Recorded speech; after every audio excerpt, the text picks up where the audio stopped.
কথা বলেন না কেন? দুনিয়া কারে থাকতে দিছে বেটা? সাদ্দাত কই? নমরুদ কই? ফেরাউন কই?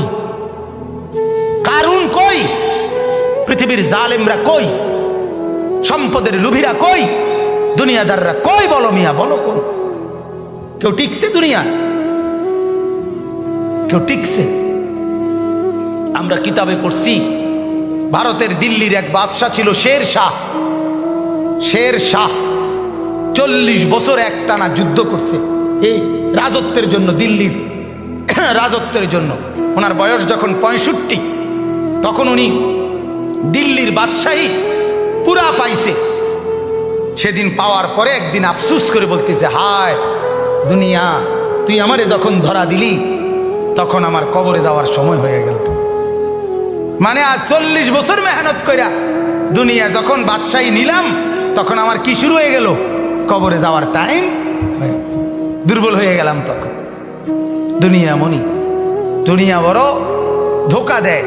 সব গুছাইয়া দুনিয়ারে সাজাইবার পরেও, সব ক্লিয়ার হবার পরেও, এ বাড়ি দাড়ি বিল্ডিং টিল্ডিং এর কাম সব গুছাইয়া সারলে আমার বড় ভাইয়ের বিবি, আমার বড় ভাই আলহাজ হযরত মাওলানা মাহবুবুর রহমান আশরাফি, তার বিবি আমার বড় ভাবি, মায়ের মতো যিনি আমগরে আদর করছিলেন, নতুন বিল্ডিং করছে, অনেক কষ্ট করে কোনো রকমের রুমডি ঠিকঠাক করে উঠছে। এরপরে আপনার বুধবার দিন নতুন ঘরের বাজার করছে, চাল ডাল তেল সব কিনা, চালগুলো সব ড্রামের মধ্যে পড়ছে, তরকারি ফ্রিজে কুইটা রাখছে। বৃহস্পতিবার দিন স্ট্রোক করছে, শুক্রবার দিন জুমার নামাজের সময় কবরে চলে গেছে।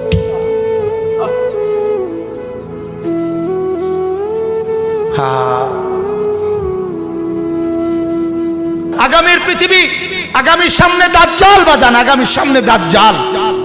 দাজ্জাল দেখা যায়, দাজ্জাল দেখা যায়, কিয়ামত দেখা যায়। ইকতারাবা লিন্নাসে হিসাবুহুম, আল্লাহ বলে হিসাবের সময় কাছায় গেছে বান্দা।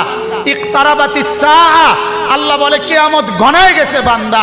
আরে যিনি বানানেওয়ালা তিনি বলতেছে, ও আমার বান্দা, আমি না বলছি এই নবী শেষ নবী, এই কিতাব শেষ কিতাব, এই দিন শেষ ধর্ম, আর দিতাম না রে। এরপরে তো আমার সংসার আমি গুছাই এলামু, তাহলে কিসের অপেক্ষা করছেন?